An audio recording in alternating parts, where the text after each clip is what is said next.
Triple Threat Media is a New Orleans-based production company that documents the humanity of multi-hyphenates in the arts and entertainment industries. They produce everything from music videos to live and virtual events, reels, commercials, and podcasts. The people behind Triple Threat Media are the most smart, multi-talented, and humble professionals in the greater New Orleans area who love and honor the art of storytelling. How do I know this? Well, Triple Threat Media is my company. If you've been following my artistic journey over the last 18 years, you know it's always involved some type of multimedia production. All of that seasoning has put me in community with the best industry professionals in this area who are ready to serve you in your next media project.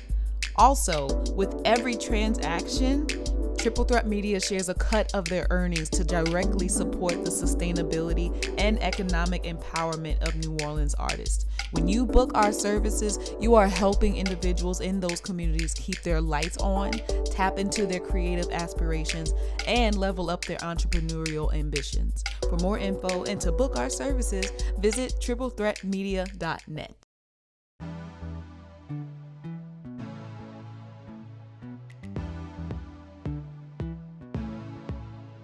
Hi everybody, welcome back to another episode of The Self-Aware Millennial. I'm your host, J.Mix, and we will be joined by none other than the sensual healer herself, Synamin Vixen.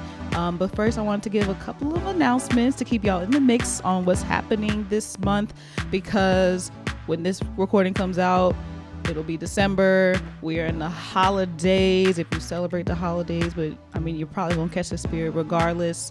But I got a lot coming up, and if you are checking out anything in New Orleans, I want y'all to know where I'm gonna be, and we also gonna talk about where Synamin's gonna be, so that y'all can check out us both and hopefully, see each other at both, But the first thing that I'll be doing is, hold on, I gotta breathe for a second, because for some reason I can't breathe. Can we breathe? I'm so happy. This is just so nice to have tea. I blinked and we're in the holidays already, and it's once you get to October, everything just goes so fast. It just be going so fast, and all of a sudden you're in a new year, and it's I feel like I need to block out some time where I just get a chance to reflect, and I feel like 2 weeks into January is not going to be enough. I may need to take the whole month. But in New Orleans, we got Mardi Gras, and then Mardi Gras early, so yeah. Let me not think about it. Let me think about it. Let me tell y'all what I have coming up in December. See, I'm already thinking about next year. Y'all see how that works. So December 1st, I'll start with December 1st. I'll be at Gretna Fest with the Big Easy Boys. I'll be singing with them and the Babes. We're going to be doing some Christmas stuff and just some nice 1960s meets 1970s girl boy group things. Lots of tight harmonies. So check us out there. I'll put all this in the show notes, by the way. Oh, we got cats. I forget the name of this cat, but that's all right. You can be a part of this. December 2nd, the next day, I'll be doing the Holiday Spectacular with LPO. LPO is Louisiana Philharmonic Orchestra, and it's about a little over 100 of them, orchestra musicians. We're going to be singing Christmas songs. It's going to be a whole Christmas concert. I'm doing it with my friend Mark Anthony, who is an amazing tenor, also does background for Taking the Bangas right now, but also just a wonderful human who has always been supportive of the Self-Aware Millennial, myself, and yeah, I love Mark. So check us out December 2nd. I'll put those tickets I'll put the information for the tickets there. On select Fridays, we don't know which Fridays it's going to be in December yet, but I'll be singing at Jack Rose with my sister and Mojo Jojo, Jonathan Drury. For Christmas, we're just going to be doing a cute little, I think Jack Rose is a restaurant. I've never actually been there, but I think it's a restaurant. It's one of those high up restaurants on St. Charles. So that's where I'm going to be. December is crazy. I'm a Sagittarius, so my birthday's in December too. Hey. So I'll be celebrating that. And yeah, y'all, just brace yourself. December will always be crazy. And I should have also mentioned at the beginning of this episode that we're going to be talking about money. And I feel like this is the perfect time to talk about money because we're going into the holidays, and money means many different things for different people. Can't wait to hear Synamin's thoughts on that. For the last couple of episodes, I have been giving shout outs to all of my podcasts that I've been listening to that are from local artists here in New Orleans. And I want to give a local shout out to Synnamin's podcast that you do, the Dom Experience podcast. I said that right? Yes. Hosted by your husband and yourself, where they explore like all things kink and everything in between. I had a chance to listen to a couple of their episodes, and I enjoyed hearing about y'all's like adventures in kink, but like also how you get the community involved as well. And like helping y'all, especially when y'all went on the trip and stuff. I love hearing about like what y'all did and stuff. That was fun. You want to tell others more about your podcast? Sure. So, John LeCarbier, who is my husband and partner in kink and most things, have been hosting the Dom Experience podcast for almost 2 years now. And like you said, it's a podcast to kind of explore kink, BDSM, sexuality, spirituality, and all the places in between.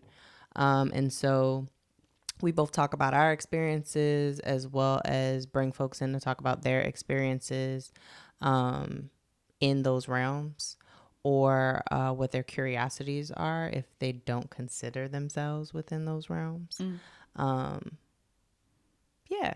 It's been a fun time. Yeah. What have you had any guests on that are like also more privy to that type? I don't even consider kink like a lifestyle, but do you consider kink a lifestyle?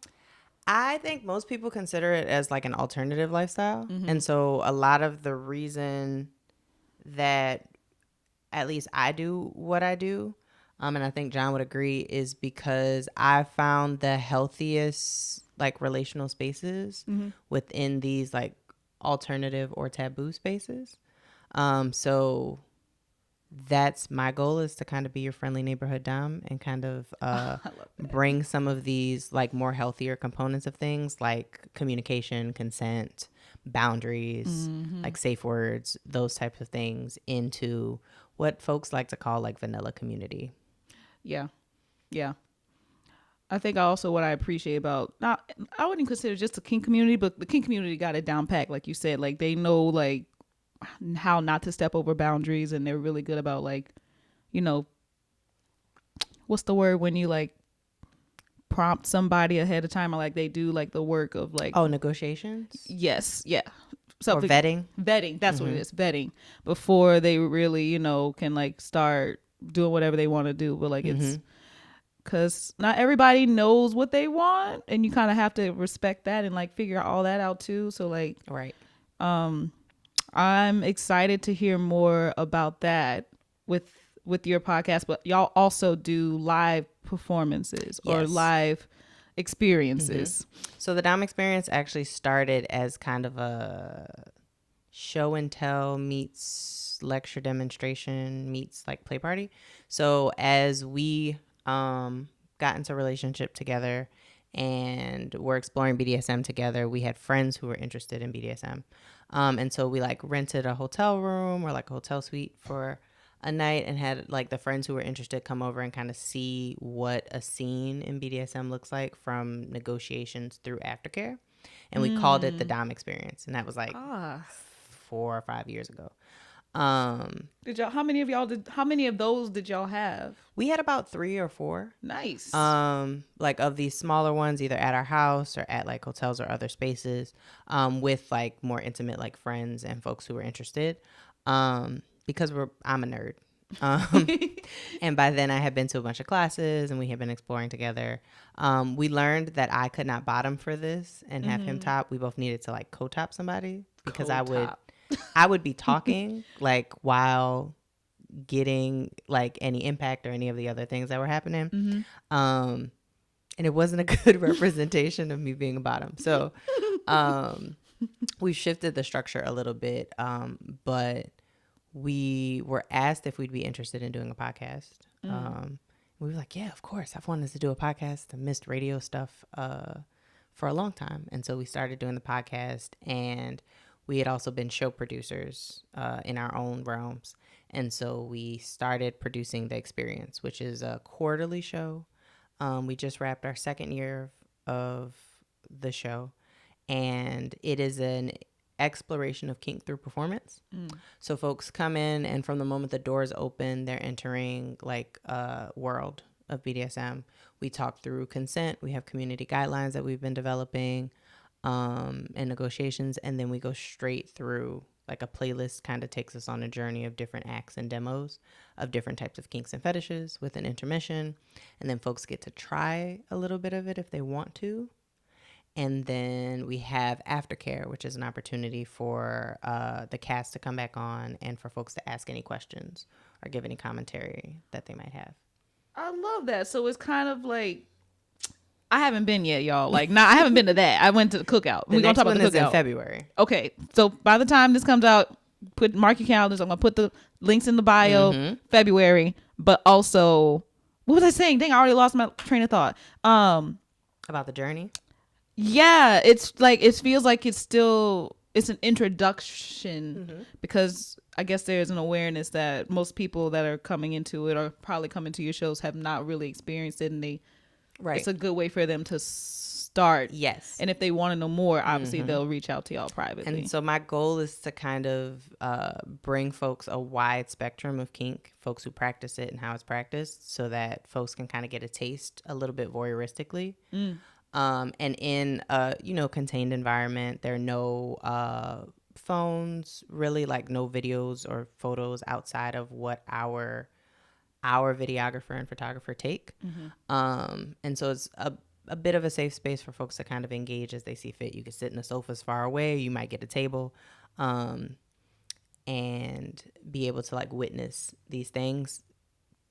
Dabble in some impact if you want to try it, with doms who have been kind of demo tops for a while, and then ask any questions that you want to ask, and then from there, if you want to try things, we both are available to like book consultations and sessions.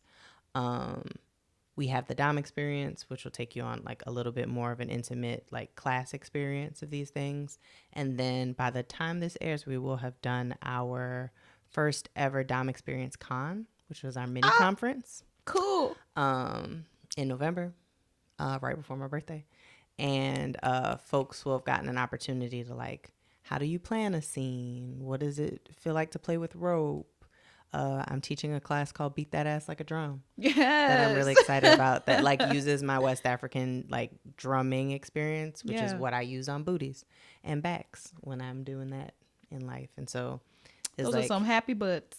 So you could listen to the podcast and kind of get that view, get a more voyeuristic view if you want to see it in person, and then kind of like go from there as you're comfortable.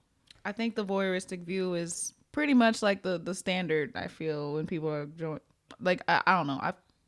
Because even when you're like, even Googling it, you're like, that's still very voyeuristic. Until you actually are in it, it's like you trying to it's research. Yeah. So what's you said they get to ask you questions. What's a memorable question you've gotten that maybe you never thought about? One that I'd never thought about. Or that made you really think. Or just an interesting question that you remember. It's not because I did have to do a lot of thinking, but at the Always Lounge, when you're on stage, you really can't see the audience. Like, I see blob of people. And so from a corner pocket, all I heard was, fire ass. How you do fire ass? Enough that anybody who came to that experience remembered him enough that he came to this last one and he was like, I'm fire ass. And I was like, hey, fire ass. And it was because John has been training in and using fire wands for fire play. And so he didn't do it for that experience. One of our friends who goes by the name Fire Marshal, who actually taught us things and taught a fire play class afterwards, I bottomed for his fire play act. And he's literally drumming fire on my booty. Okay. And so that was... How does that feel? It's warm. It's warm. It's not obvious. Okay. It's warm. It tingles, and then if you let the fire linger, it starts to like sizzle a bit. Sizzle like when like the, So I guess the accelerant is rubbing alcohol, which is mostly okay. water, Okay. as it burns. And so the sensation intensifies the longer you leave it on. You could just hover fire on or hover warmth, or you could like draw a line of fire, and you can either like immediately like extinguish it, or if you're someone who is a little bit more masochistic or likes a little bit more extreme play, you could let it burn out. Okay. Don't try this at home, Don't y'all. try this at home. Uh, there, I can put you in touch with somebody who will actually teach you how to do this safely. Um, but yeah, so that it intensifies the more that you put that like fire and accelerant on that body part. Okay. Um, So that's how they do up that. to and within your limits, right? Mm-hmm. So I'm someone who likes thuddy pain and like sensation that lands an impact and then spreads versus like stinging that like hits one point And then stays. and Gotcha. stays in that point or hits it rapidly or quick. So for me, I like the fire to be spread and blown out and spread and blown out and spread and blown out. So he had witnessed this, and then he also witnessed a pineapple shaped butt plug bong be used. Okay. And so this guy's two questions were like, how you do the fire ass and how you do smoke ass. But what really we heard was fire ass Fire. and smoke ass. And and it was the end of the night. And so I had to act as translator because John was like, what? What do you mean fire ass? And I was like, I think he's asking, how does it feel? How did you do it? What is it? And so we went into an explanation of like, well, here's, we use rubbing alcohol. There's like, you have to make sure that the body is hydrated because fire will like dehydrate. So making sure you're drinking water, making sure that there's a certain level of moisture put on the body beforehand and afterwards. That makes sense. Science. Like all those type of things. So we went into like a bit of a scientific explanation. This last experience, somebody asked the person who had bottomed for that act, like, how did it feel? Because it was their second time experiencing fire. And so they got to go into more detail about like how it felt, why they did it. I like fire play and I'm also squeamish, so I can't look at it as it's happening. I look away and just enjoy the experience. But yeah, so we get all types of questions like that. There's so the way that you're explaining this too, my audience, they all over the place. It's a big spectrum. We got folks that be in the church most of the time, and there's folks that be in spaces like the Dom experience. But because I don't know, everybody knows what bottom means. Yes. And because you said that a bunch of times, I was like, I did, and depending on what community you're like in, it means similar but different things. Yes. So typically when people think about BDSM and kink, they think about like the power exchange that happens on the dominance and submission side of the acronym. Should I explain the acronym real quick? Yes. So BDSM stands for actually more than 4 things. The first BD is bondage and discipline. Mm-hmm. So your ropes, your cuffs, or like your rules and your rituals. Punishments and punishments, bondage and discipline. Then you have DNS, which is dominance and submission. So where you fall on the power spectrum of things, more so than like what actions you do. So you're the dominant, the one who has been gifted power by the submissive, or you're the submissive who has agreed to be in a more submissive and to gift the act of their power to a dominant. I like that. Mm-hmm. It's still consensual. Yeah, and not the traditional way we think about like dominance and submission in the like 50 Shades of Grey mainstream society. Like it's about the gift of, a power in exchange. Mm-hmm. And then there is S&M, which is sadism and masochism, where you fall on the pain spectrum of things. Do you like giving pain or do you like receiving pain? And so in that vein, to top typically means the person giving the action, and the bottom is the person receiving the action. So if we were talking about impact play, the top would be the person spanking and the bottom would be the person receiving the spanks. spanks. Unless we were thinking about this from a dominance and submission space where the power dynamic is changed. Mm-hmm. So if I'm the dom, but I want to receive spanks, Right. then I'm now topping from the bottom. Okay. Right. Okay. Because I'm the person who is giving the command for the thing. I see. So okay. it's the person who is giving is topping, the person who is receiving is bottoming, Got typically. you. And if we go into other lifestyle spaces, that is a similar, thought. It's a lot. Mm-hmm. It's like learning your ABCs all over. It's a whole, there's a whole language in the landscape and world of BDSM and kink. Yeah. What about, you said coat top? Yes. So John and I co-top. So if you've seen any of the videos or will see any of the videos from the experience, often you'll see that like tail end portion where somebody is like holding onto a chair and both of us have floggers and we are flogging somebody. Yes. So they are bottoming. Like taking turns. Yeah, we're both taking turns. Because we realized relatively soon in our dynamic that I enjoy being both submissive and dominant. And I'm an educator at heart, so we co-top because I do a lot more talking than he does, and I like explaining things. So hey, your strengths. And I also like smacking asses. So, but also it's good to have an idea of both. You know, it's a different experience. Yeah, I think that everybody anybody who's choosing this path should try both. Yeah. To get an understanding of how it feels from both sides, even if you are not someone who wants to bottom or someone who wants to be submissive or wants to receive pain. It's helpful to test out your tools before you use them on other people. Do you find that people that enter this type of alternative lifestyle tend to be more open to trying different things, meaning like bottoming when they normally top, or No, because it's not a whole new world, right? It's a group that is still couched in our larger society. Yeah. And so even though I found that BDSM is a very safe space for me and I found safe and healthy practices, that doesn't mean that every dom is safe or healthy. And for instance, living in this patriarchal society, it is sometimes hard to find one, responsible male doms, but also responsible male doms who are willing to bottom. Yeah.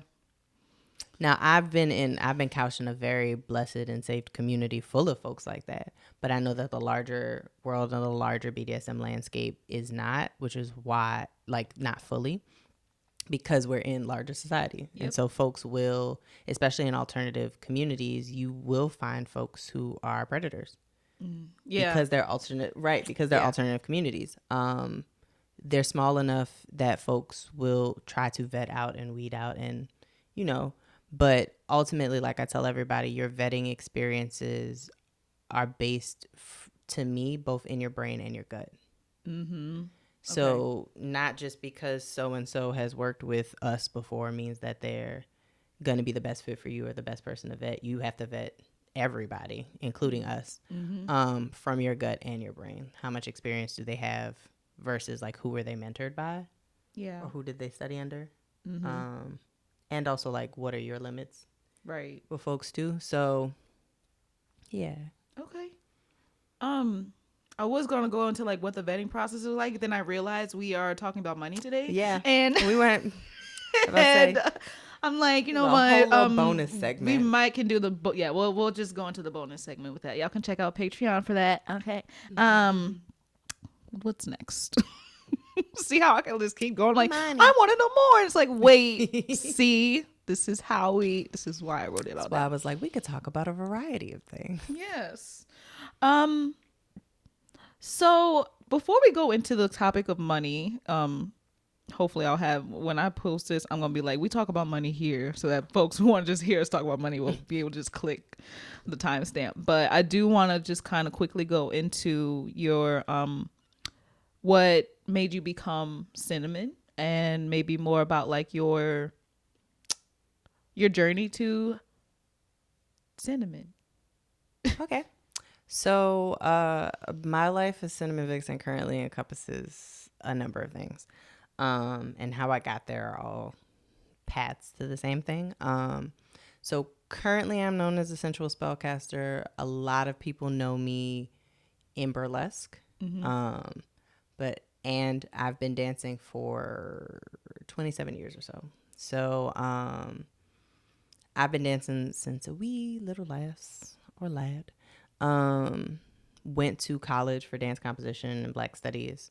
Came home to start a dance program and a nonprofit, and started teaching in schools dance. And during that time, burnt out a little bit in it, but also realized that like I came home to start my nonprofit and not necessarily to be a teacher. And so I started exploring performance for myself. Got a little burnt out in the traditional like dance performance landscape because money. I didn't have the overhead to produce the types of works that I wanted to, and I was still trying to pay my bills. So it sounds like it very much sounds like the artist to wanting to produce pipeline. I love it. And my friend from New York who was studying financial planning and is also now my financial planner and like co-writer of a budget book, which we could talk about. Okay. She had started doing burlesque. And she was showing not only a Black person who was doing burlesque, which was like the first one that I'd seen at the time, and also how to be able to do it on a budget. And so both of those things made burlesque a possibility for me. I was like, oh, this is a thing that seems really cool that I could really do. I had been exploring BDSM by that point in time, so I was in a bit of a release of sexual shame and like sexual exploration outside of like the traditional confines. Ooh, that's a whole episode on its own. I didn't even think about that.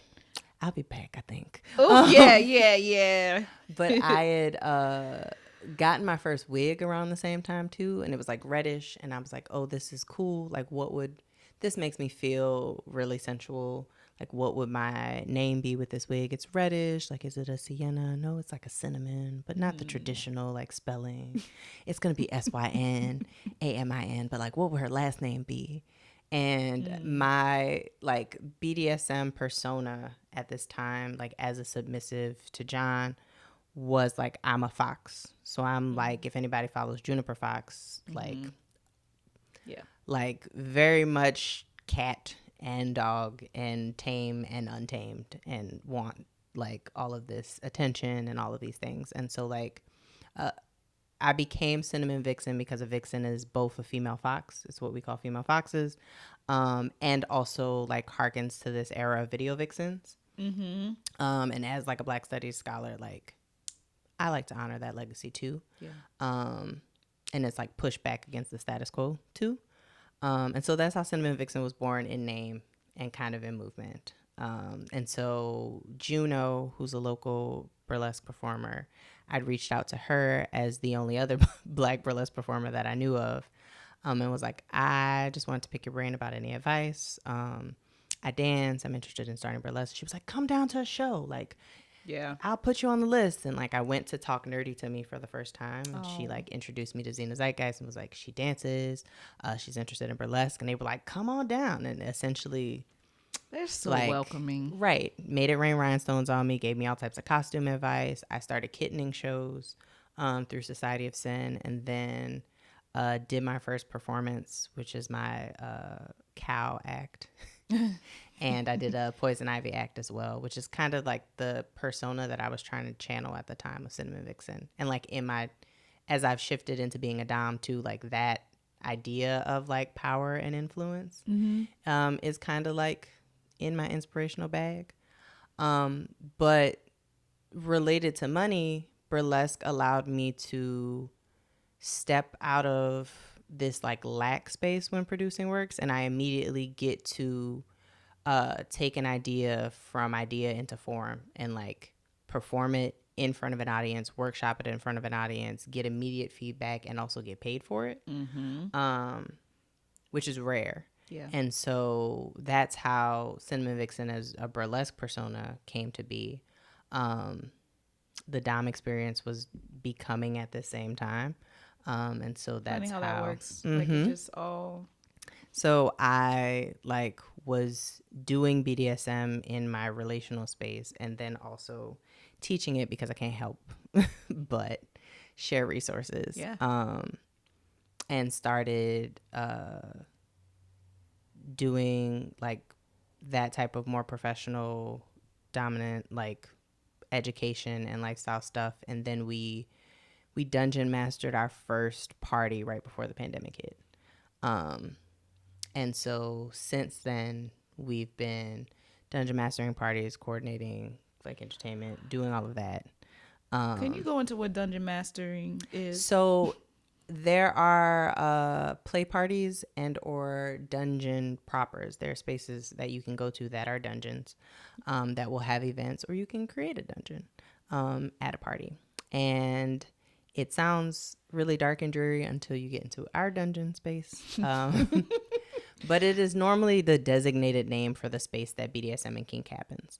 And so for us, we'd gone to a sex positive party and started helping produce sex positive events because I'm doing burlesque. My partner is a spoken word artist who writes a lot of erotic poetry. So it just kind of made sense.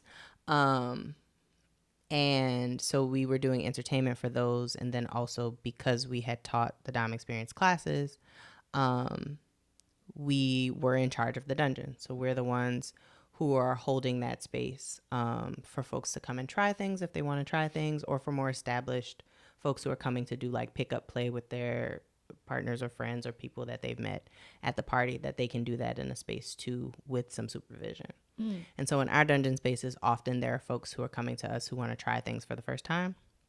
We have all our toys kind of laid out and we kind of like introduce and guide them into the thing.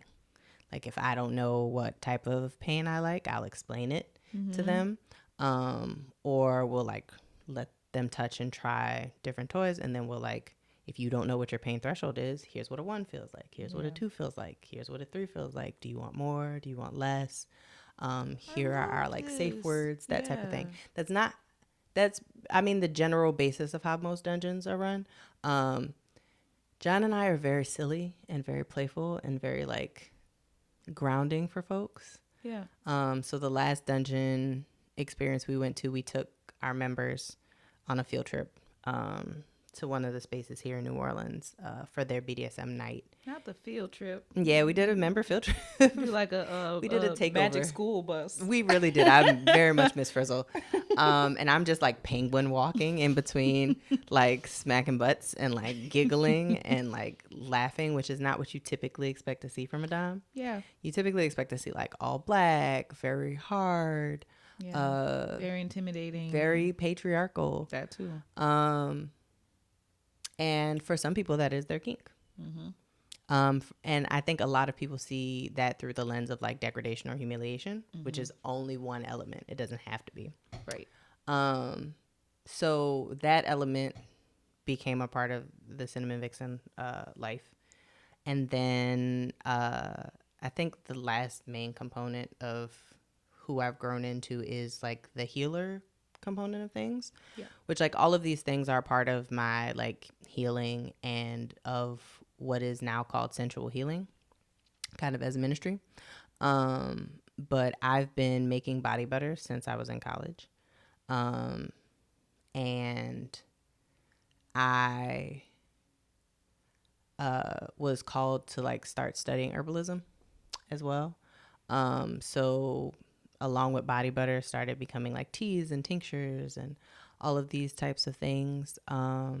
So nowadays I make a bunch of herbal things. I make and sell a bunch of herbal things. I got certified in Reiki, got certified as a sex doula twice.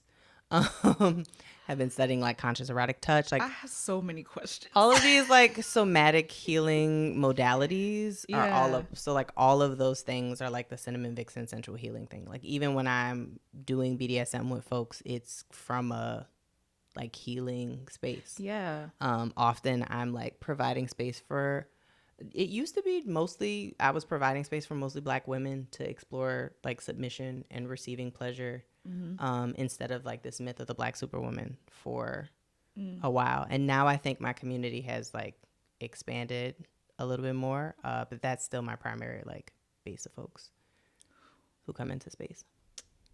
We gotta do a whole series. I do. I'm just like, Look, we are taking a pause from the Dom Experience podcast for a couple months. I miss this, so okay, yeah, we could just keep. yeah. We'll just find a way of getting it. Just doing a collaboration. You can use these episodes, put on your platforms to help. Let's talk about money. Let's talk about, because you've just kind of gone. You've taken us down. I hate using the word pipeline, but maybe that's the pipeline of like where how you are where you are. But like that couldn't have happened. That partially couldn't have happened without money, but I also think that it could have happened without money, depending on what the things that you learned that weren't monetary. Like you didn't need monetary support in order to do. Those are both the streams of income for me, as well as like my purpose work. And so money both plays a factor and a role, and is getting demoted or promoted. Right. It's like you almost, it feels like you kind of utilize money now, at least in this day and age right now, as like a means to just kind of elevate what you've already built. Yeah. If you have, the means to do it. What I want to know to start off in this money conversation is, what was your relationship money like before money even was that impactful to you, in terms of like having to use it to help grow your artistry? Like when was that moment it was like, oh, I'm gonna need money for this? So it's kind of been this very weird space that I've been in up until literally over the past couple of months. So money has been a huge source of anxiety for me for a very long time. And yet I have always been blessed and highly favored and provided for. So growing up, like for instance, when I went to dance classes, my dad like brought me to watch a dance class, and then at the end was like, do you want to do this? And I was like, yeah. And so I was enrolled in dance classes like every Saturday from the age of 4 until Hurricane Katrina. Right? But anytime I tell that story, or why I started my nonprofit, I always talk about the fact that classes were $35 a month, which is unheard of. Oh.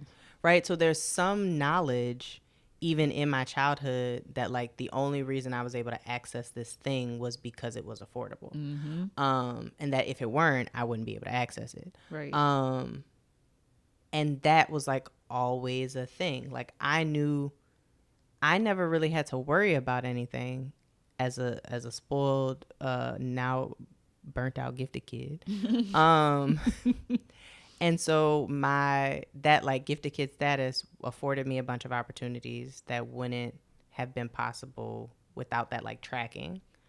And also I had folks and family who were always supporting me, such that I didn't have to worry about money, but I knew that money was a factor around me. I knew that money was an issue that my parents were contending with or figuring out, even though it didn't fully directly affect me. And then Hurricane Katrina hit my freshman year of high school. I'd been like 2 weeks of school and then nothing. And my mom is from Guyana originally. They immigrated to America when she was young. And so that whole family lives mostly in New York and in the Northeast. So we moved to New York for 2 years. She left me in New York with my aunt. And that's kind of where my personal money trauma happened, because my aunt had already raised kids, and she would work early and come home early. And she was like really a Scorpio just like me and really independent. And I, up until then, was the gifted kid who was really independent. And so in my recollection of this, my mom moved back home, and then I was kind of left to fend for myself. not like fully, and not in even ways that I would process as like neglect, but my aunt would give me $100 allowance for the month for me to use on what I needed. Because she got home so early, she would come home with her own food or go out in the morning and go. She was just running on her own schedule. Yeah. So that $100 was mine to then figure out what I'm going to do with. And so me being a high school freshman in New York at a high school that's right next to a college with a Starbucks and a bagel shop and a Popeyes and Taco Bell and every food, I would run through like treating myself, which I think I still do now. Like when I had money, get everything that I wanted. And then at the end of week 2 would have no money. And then like, and I've been always community oriented. So we would have the bookstore, and if my friends wanted snacks, they could get snacks. And then the next 2 weeks was like finding $1 for like a 4-piece nugget in New York, which again is rare. Like, and like figuring out what I'm going to do for that time. And so that was my freshman year. And then going into my sophomore year, I was finally with like trusted adults and mentors who one was like, you should make a budget. Yeah, I was gonna be like, so with you this didn't have $100. You didn't have much of a guidance on how to budget and money, just and none of the management of adults money. around me, I think, recognized what was happening. Like there were like emergency food stamps at one point in time, and so I had that card. But then I was a freshman, I didn't know how to navigate that money, and then that eventually ran out, and so they're thinking that I'm covered for whatever reason. And not realizing that I'm being neglected in this way. And I'm like doing what I need to do. And so it wasn't until sophomore year that one of my mentors was like, okay, let's take this $100 and kind of break it down. Like what, maybe you should start cooking more. And so I started like cooking spaghetti and stuff like that, or learning how to cook red beans. And like learning how to navigate that. But then I got in trouble because they thought I was boy crazy and my grades were dropping because PTSD, which none of us were thinking about. Right. And so my aunt cut my allowance from $100 to $50. Oh, Lord. Like in New York. In New York.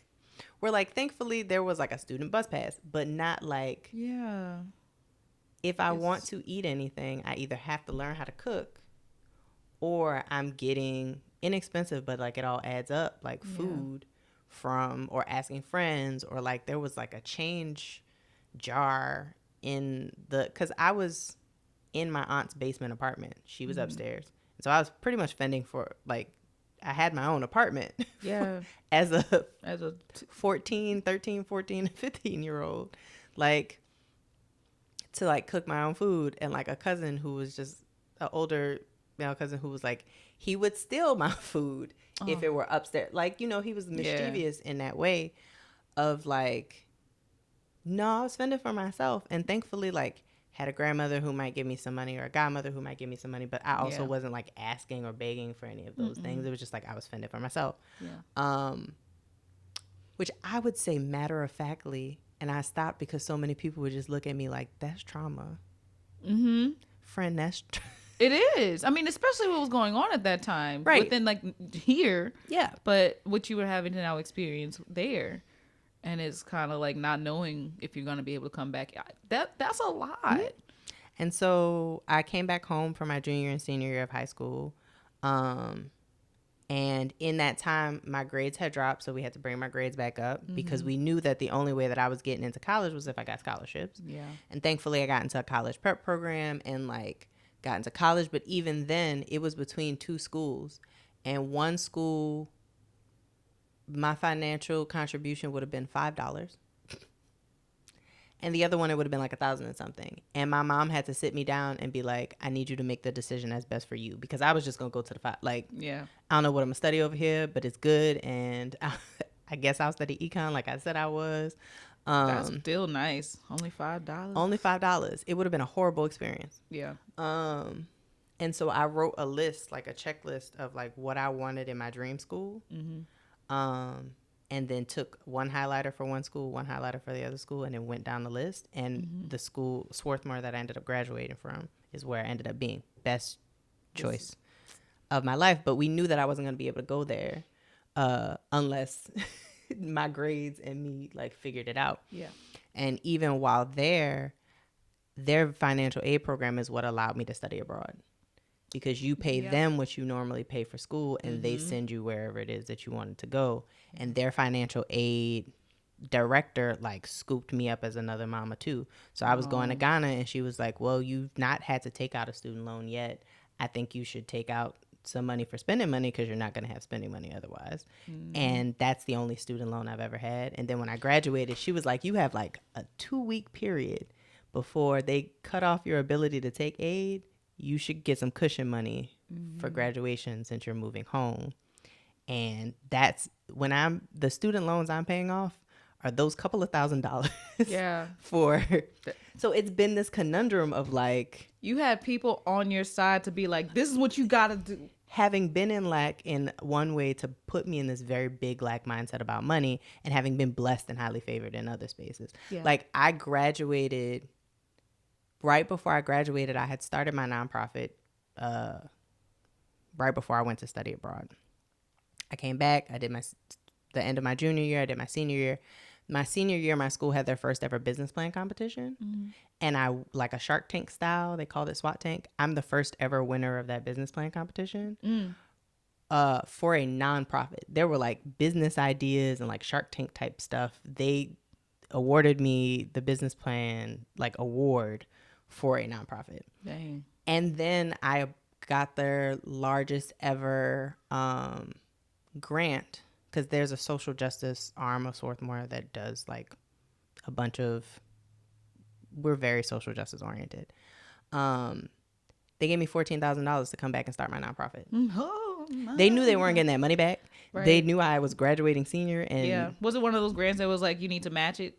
no. Oh, so wonderful. they give awards to students for projects like that are socially based. So they have a program that gives like 5 students a ton of financial aid for their time at Swarthmore as they build social justice initiatives. So like your only job outside of being a student, you don't have to work study, you don't have to like, every summer we'll give you funds to go do the thing. And so that was supposed to be from a nonprofit. I didn't get that, but I ended up getting more at the tail end to come home and start my nonprofit. That is awesome. Right. And so then I get home, start the nonprofit, and I'm like, what am I going to do to sustain this? Well, I dance, so I can teach dance classes while we build this nonprofit. And that's how I ended up teaching K through 12 for as long as I did. Nice. Before leaving to do full-time artistry. That's awesome. Right. And so for that whole time, that like trauma lack mindset space has been eating away with me as I've been abundant, and as I'm doing these things that are not traditional things that give me money. Like when I left teaching, that paycheck was gone, but Synamin was booked and busy. Yeah. And I was like, I think we might be able to. And I had a partner who was like, follow your dreams. Well, if we need to figure it out, we'll figure it out. And there's been that ebb and flow of like inconsistent income sends me on a tailspin. Yeah. And so for the last 3 months, I have decided that the money anxiety needs to go to the back burner while I like invest in myself. Yep. Because at this point, what other job am I going to do? I really can't go. Yeah, not for what your plan is and what it seems as though you're on a trajectory to. It's like there's no like 9 to 5 that's going to be There's no able 9 to 5. And a lot of the skills that I have right now and a lot of the work that I do right now, I'm not getting paid what I'm worth, but that's also because That's because you're healing, and I'm healing. No one wants to pay healers. And like, if we were not in a capitalistic society, yeah, I mean, yeah, we wouldn't have to worry about this right now. I would be the community healer. Somebody would be feeding the community healer. Yep. Somebody would be clothing the community healer. Yep. Because the exchange would be the healing work that I'm doing in community. Exactly. And so. And you would be also, if it were the other way around, where people that you're healing also had, their own strengths, they can then heal, help. Like it's just a bartering system all the way around. It would be sustainable. And I've been fighting against that like notion for a minute. And I realized that like well, no, actually, like the work that I'm building in Nymph Divine, for instance, is like all of my friends who helped work on that piece because they believed in the piece. And I spent so much time being like, I'm applying for this grant, and as soon as I get this grant, I'll be able to pay you. And they were just like, we don't care. And that's So I'm stressing myself out worrying about money to give my friends to pay them their worth, and they're like, we don't care. Yes, when the money comes, cool, but that's not why we're doing this. And so if I know right now that all the work that I'm building is building towards this larger grant, is building towards this other stuff, that's exactly what the rest of my life is doing too. And I just have to be able to have had enough examples that things work themselves out to trust in that process. And so I was like, for the next 3 months, we're going to put this on the back burner, and we're just going to work. As the money comes, I'll pay the bills. Right now, there are a number of bills that are late. It's going to work itself out. It'll figure itself out. I can't afford to. My blood pressure can't afford it. My brain can't afford it. My friends don't care. My partner doesn't care. These corporations only care so much as I pay them. Right. I'll ask them for an extension, and they'll blow up my phone after I ask them for the extension. So y'all will get it when you get it. Yeah. And we'll call it a day. And so for the next 3 months, I love that you're giving yourself like, that much, that time. Like that's. And because at this point it's antiquated. Like it's not worth it for me to spend as much time worrying as I have. Now, in this time, I'm also building out new systems. Yeah. So, like... It gives you the time to do that. Otherwise, you just be always on the go. Each of my businesses, that stream of income goes to a different space and a place. So, like, for products for sensual healing, that's not coming into my account to get spent when there's an emergency and I need to spend money. It's finally going into the account that allows me to then buy the things to make the products that people have ordered, hold on to that profit, and then finally pay myself whatever the owner's draw is monthly, which is a whole new thing instead of just continuing to struggle and race and chase. Will I have much profit to give myself right now? Nah, probably not. If I build out that system such that sensual healing becomes viral and people now want to order a bunch of products, then that system is in place to then take that amount. Right now, any of the things that I'm doing could pop at any point in time, but if I'm not ready for them. Yeah. And so we're getting ready for. We're going to make sure that for this episode that we at least put your products in it's Christmas time. Like, come on, y'all. Like, y'all support a local artist. Support. That body butter is magic, though. People really get mad when I run out. I'm not even lying. That's one of the few things that I'm like, I will toot my own horn. When you run out of that body butter, you're gonna be mad. You're gonna be mad. So y'all should definitely check out what Synnamon's talking about. I think this is a perfect time to segue into Patreon questions and just conversation. So if you want to check that out, go to www.patreon.com/theselfaware millennial, and we will continue our conversation over there. If you don't, then this next little slide, I don't know where we're gonna put my little commercial mid-roll thing, but it may just go right here, and then we'll continue the conversation for the rest of y'all that are watching on YouTube and or listening on your favorite podcast streaming service. Okay, see y'all at Patreon. Bye.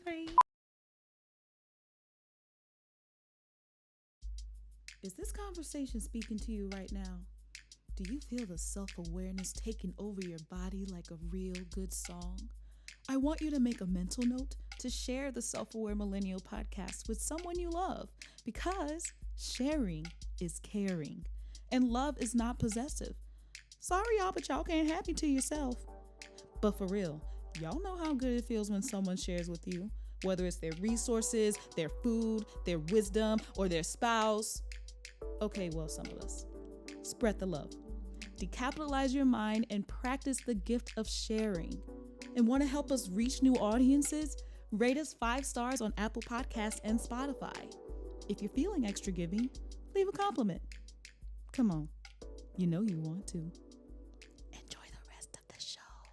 All right, y'all, we're back. Check out Patreon for this conversation that we just had, because it got we had a lot of good.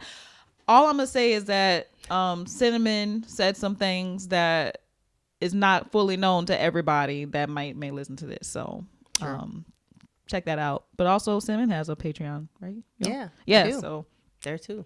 yeah, we'll put that in there as well. We got a lot of links to put in the description. That's for sure. Be links. Yeah, it's going to links on links on links. We'll try to organize it for y'all though.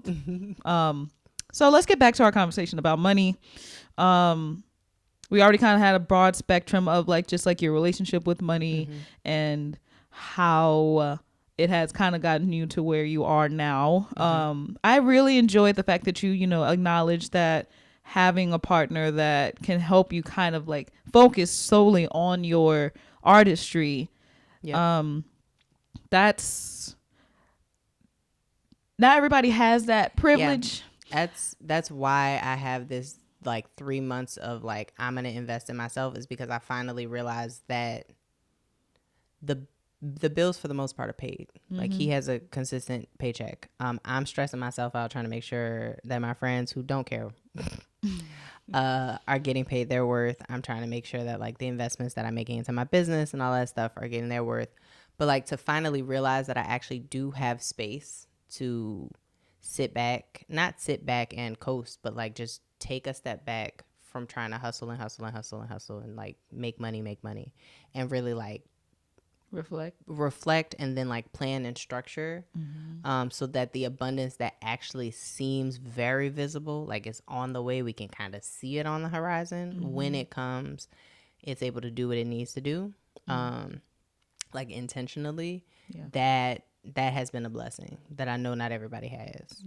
And then like in this past 2 years I've been working with that same financial planner friend and like together also like collaboratively building things like a ebook and a system for how to do some of this stuff too.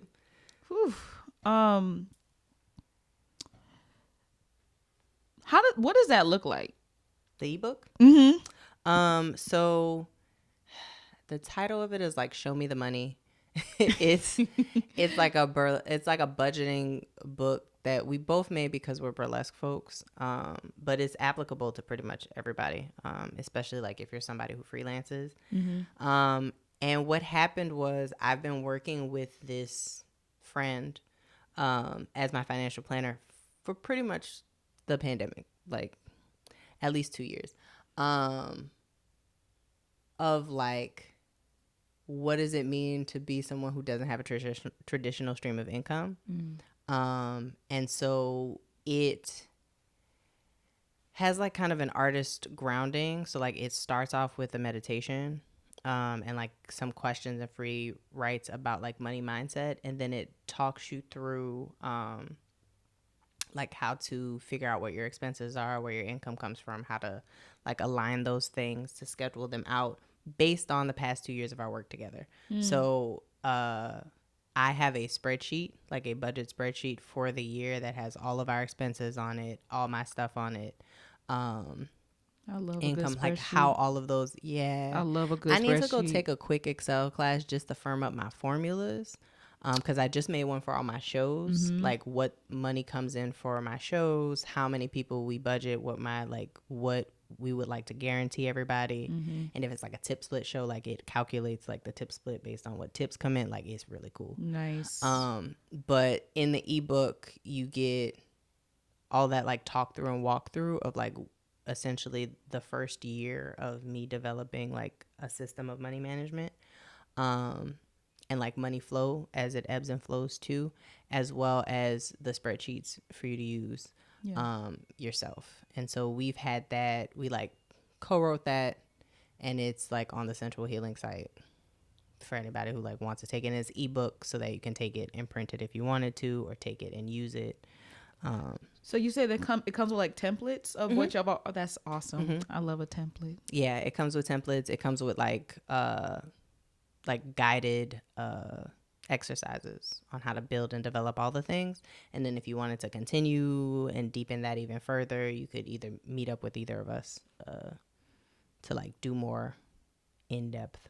Okay. things from there. Is there a link to that? Yep. Okay. It's on the Sensual Healing site. It'll be, I guess, a part of the links. It's going to be a part of the links because, but I felt like that one was extra relevant for this conversation. It sure was. I listen to a lot of well, not a lot. I have a couple of finance podcasts and YouTubers that I just follow to just see what their process is. Yeah. Because that first budget in high school was the first time that I'd budgeted. But by the time I got to the pandemic, I had like 18 different accounts between like Venmos, PayPal's, bank account. Like I was managing money through all of these accounts because none of my upbringing included financial planning. Yeah. And so we had to take the Bank of Synamin, as we called it, and like figure out, well, when this money comes, it goes here. It goes like, because Synamin gets paid in cash through Venmo, through Cash App, or through a check. And so like, where does that money go? Right. It needs to all go to one place. It needs to all go to a place, and then does it, because some of that money goes to food and gas, and some of that money goes to bills, and some of that money goes to expenses. Yeah. And so we spent a good amount of time kind of like figuring out a flow that worked for me as an artist. Yeah. And then, as is the case with most of the modalities that I work with people, it is because I needed it.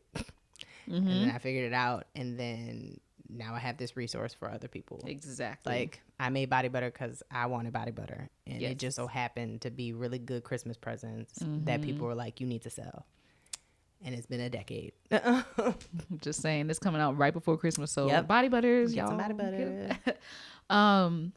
Amazing. I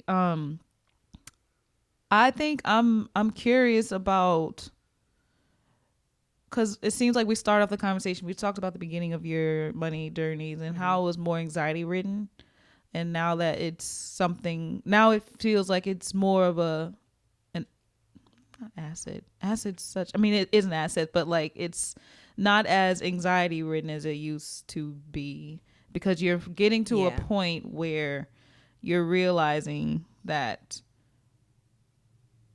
money helps, but it's not like everything. Yeah, so I'd been stuck in this conundrum of knowing that the work that I was doing was worth more than it was making, and wondering, and being in a lack mindset about my community too, like they can't afford blah blah blah blah blah, like which is not true. And what is currently happening is, one, I'm positioning myself at a space to receive larger pockets of money from things like grants and private gigs. I see what you mean. Yeah. But also, what I didn't realize, what was everything that I've been doing up until this point and making less on, was like investments into what it like. This like at the time of this is like our memberships are growing. The experience has been sold out every single time it's happened. Like the show that I'm working on is growing, and it takes a certain amount of time and consistency and effort and discipline to do. I'm also getting better at selling body butter, which is the one thing that always sells, right? So how can I make structures that actually support that? Do you use the body butter in the show? I've used the oil. Okay. Okay. We have. Sure. Yeah. We try to, if you never see me use it on stage, you see me on stage, which is often, this is all body butter. This is all body butter. But yeah, like there's a turning point that's happening now to where the things that I've been doing are now at a space and consistent enough for folks to see it, to support it, in order to know that they need it to support it. And that, so the money now becomes, it's coming from people that want more. And it's coming from like, it's an exchange that is like when people come to class, I'm always like, class is $15, or you could bring I was like, or you could bring something. And somebody was like, so you'll take a chicken? Is it still alive? Because if it's alive, you need to build me a coop too. But like if this is your chicken and you butchered it, I need food. Like, so cooperative economics has always been a thing. It's just now I'm also in a space where I've made myself visible enough for my community to see me in the ways that I've desired to be seen, so that the support that's happening is reciprocal, and some of that is money, but other of that is like energy and time and focus and intention and love that is like coming back. Yeah. Nice. Yeah. I mean, goals.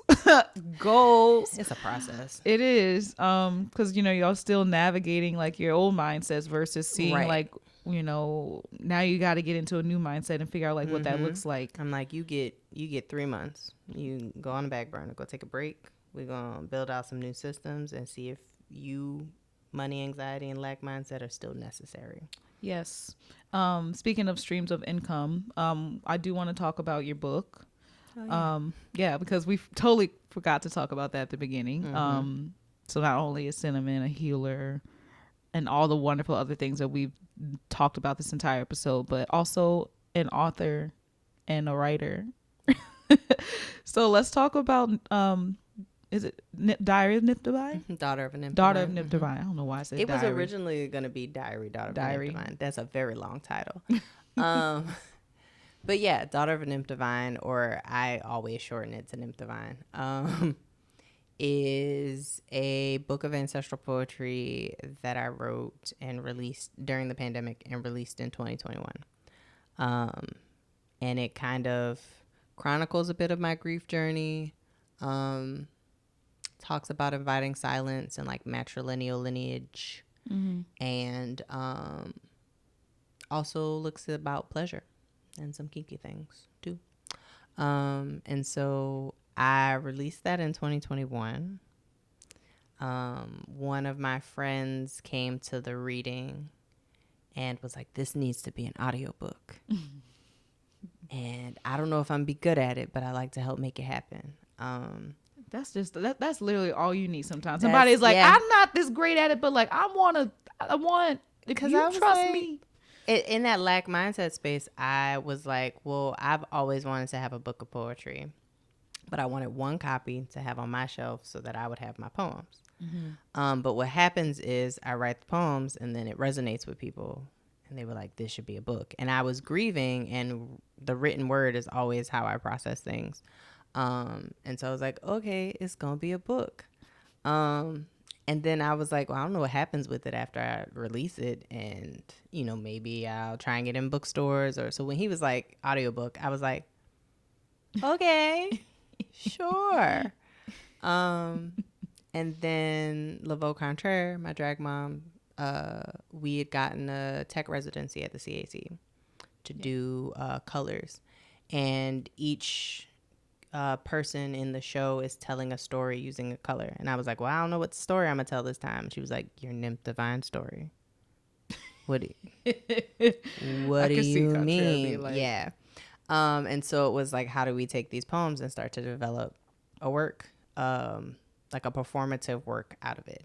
And so I had made like dance movement, what became the first portion of my now performance work, then like 2 summers ago.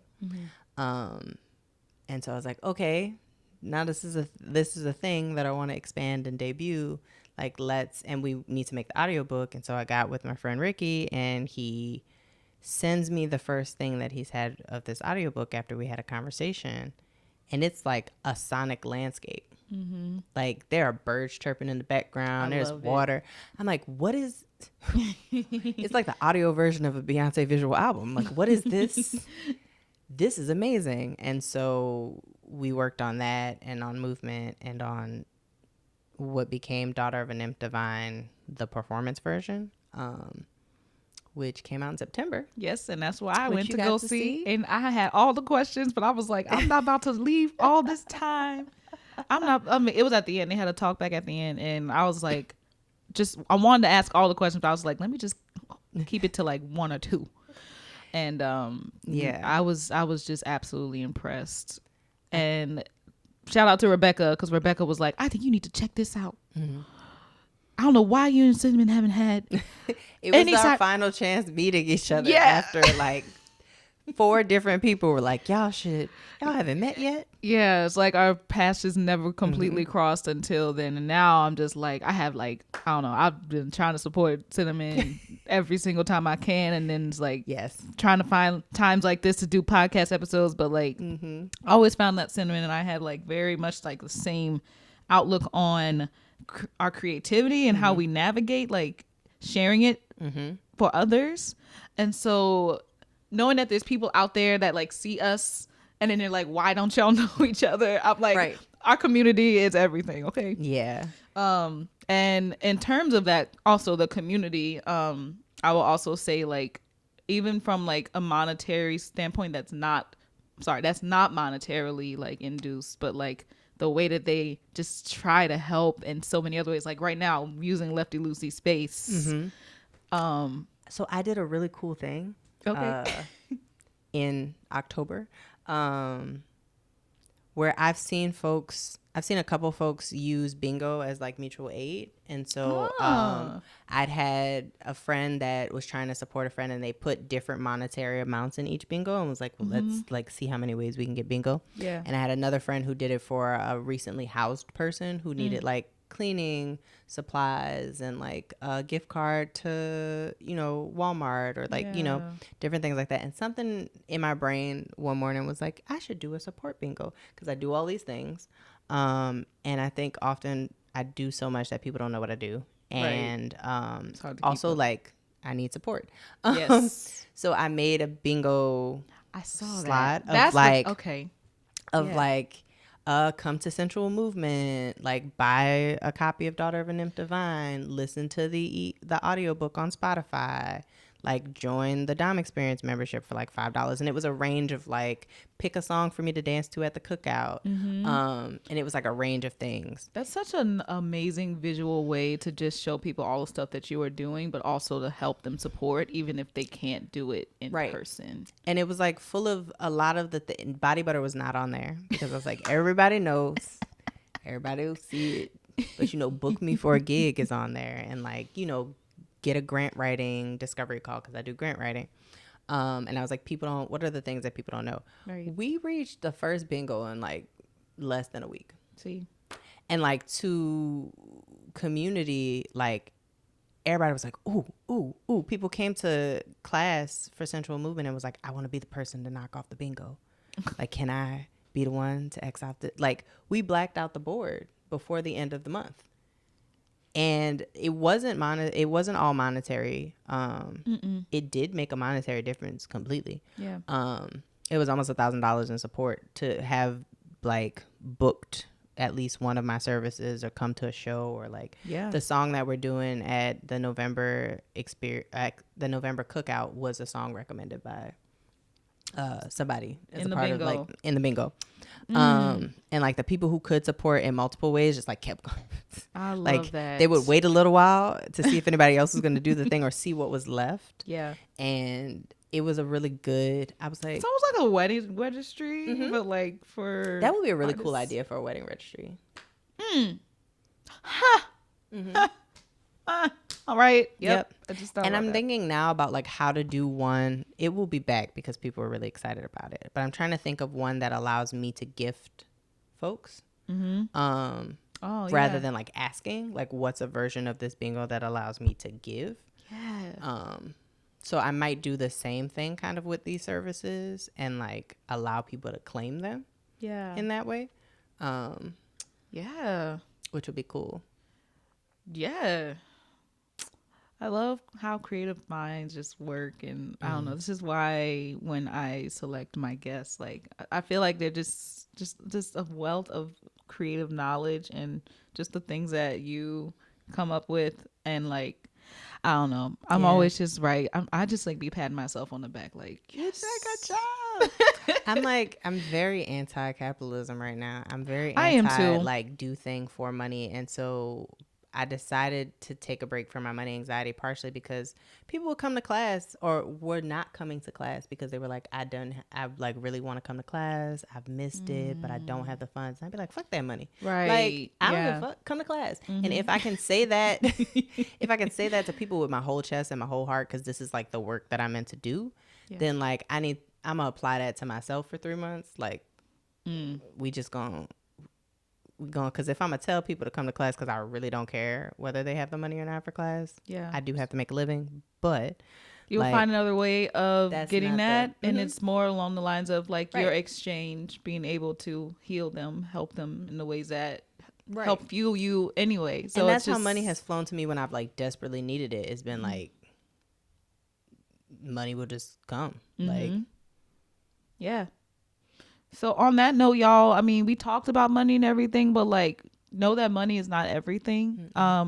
There's so many other ways that especially right now, like, what does mutual aid look like? especially Is the main for folks who are in New Orleans who have been through hurricanes and who are currently looking at the landscape of the world around us. What does mutual aid look like? And for folks who are not in New Orleans, what does mutual aid look like? yeah. Because that's really Because we can't depend on anybody to fulfill us in that way. One thing I forgot to mention, and I mean, this, by the time this comes out, like, it'll be over, but I'm going to be Self-Aware Millennial Triple Threat Media, however you want to look at it. It's going to be at the Offers and Needs Market at Material Institute. They're doing it this weekend. And it's basically this. It's Offers and Needs Market where, like, you come, you offer your services, you'll, you know, and it's bartering. It's basically a bartering market. And I never experienced that in that way before. And I'm excited to just see. it's community. Like, that's what always gets us through. Because like, I need massages. The massage person might not need Reiki, but they might need something else from somebody who does need Reiki. And so the larger the net and the larger the community, the more that everyone is left satisfied or fulfilled or sustained. Like, there's abundance. Yeah. But we've been like pigeonholed To only think we can deserve the abundance if we have the money to do so. That's what we were talking about earlier too, with that idea of like non-monogamy. Which y'all should check out on Patreon. It's over there. Well, let's talk about quickly where we can find you in December so that folks know what you're going to be doing. For sure, the second Sunday of December is the Cookout, a live music burlesque show. That is every second Sunday from 5 to 7 at the Always Lounge. You can come after brunch. You can come after the game if the game's still playing. And still make it home in enough time to like chill and get ready for Monday, so it's not too late. That'll be second Sunday, and then there are other gigs on the horizon, but since this has happened ahead of time, I won't know what they are and you won't know what they are until we get there, which means you could go to synaminvixen.com where my calendar resides and is updated all the time. So by the time this airs, there will be gigs on that calendar. And when you go to synaminvixen.com, like, the first thing you see is the calendar. Like, you ain't gonna miss it. Yeah. I really love that. I'm just like, just went straight to this is what I need to know right here. When you I really like that. Do you Squarespace? I do. Okay, yeah, Squarespace is Squarespace. Both of my what's up. websites are through Squarespace, the Synamin Vixen one and the Sensual Healing one. I don't love their calendar format. It's not the best, the way that you have to put but our friend Sam does. Okay. So my money goes to my friends to do things like update my calendar once a month or more. And so he has the patience. Shout out to Sam. Shout out to Sam. Cooperative economics. Yes. is my jam. Yes. Delegation is my jam. Yeah. I think if we haven't learned anything in this episode, it's about knowing where to delegate the things that you can't do to people that care about you, that are just trying to do it and then you're gonna be good. And for whom it's like mutually beneficial. Yes. Like, all the friends who worked on the project, they don't necessarily care about money because they're also learning and growing as artists. Like, it's providing them space to invest in themselves. Yeah. So that the money is laying yet. Yes. Really welcome laying yet. And shout out to that Jazz and Heritage Foundation grant I just got that will give them their money. I got one too. Yes, let's go. Shout out to Jazz and Heritage. Thank you. Right. Yeah. So yeah, I was on the back end, I was just like, hey, I got your money. Yeah. I have to send my text messages to my friends and be like, what's your rate again? Yeah. Let's bump that up a little bit because I actually budgeted for higher. Here you go. I told you it was coming. Yes. That's so satisfying to me. Is to see it on the horizon and just Yeah. when it comes, be like, I told you. Yes, and being able to use what you would have potentially used for them, now you can put it somewhere else. It's just nice to be able to compartmentalize when you have it, but it's okay. Like, it's Yeah. go like. We'll start like literally. I could start the conversation again right at the beginning of this money conversation, and we can go right back. We'll head right back to where we are right now. Yep. The last thing I want to do before we head out of here, I forgot. I'm just shouting everybody out right now. Your Dig brand, which is a local brand who does like New Orleans based. They do like street. I love their street names shirt, which I still have yet to get. But like they have the street names of like the different neighborhoods. I got to get one for Holly Grove because that's where I'm from. I got the New Orleans East one. Yes. See. But they're awesome. They have actually supported the podcast. They've come to the live show that I did with Bats a couple of months ago, and I got this bomber jacket. Is this not a bomber jacket? Letterman jacket a year ago, nice. and it's like the most complimented thing that I own. And I really enjoy this. It says Your Dig on the side, so that when people are like, who made that? I could just go right here and show them. And then I can't do it just yet, but on the back there's like a really beautiful design. Yep. And it's really comfy. It keeps me warm when I wear it out of the city. Like people are always complimenting on it, and you know they really look at the detail. They're like, "Oh, New Orleans," and then we strike up a conversation. So shout out to you, Your Dig, and I hope we can get y'all on the podcast. So. Yeah, come on, Deb. Yes, come on.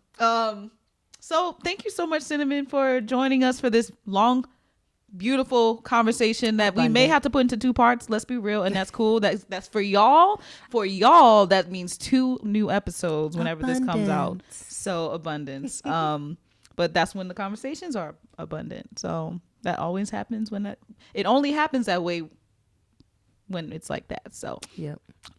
So yeah, y'all. Happy holidays, Kwanzaa, Hanukkah, whatever you celebrate. Happy Christmas, Hana, Kwanzaa. Christmas, Hana, Kwanzaa.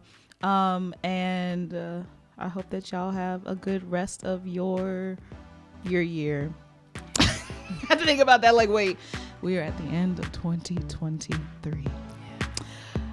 And also after this episode, listen to, we're going to have a Patreon preview from, I think, the last conversation that we had. So yeah, y'all, this was another episode of the Self-Aware Millennial Podcast. I will talk to y'all later. Bye.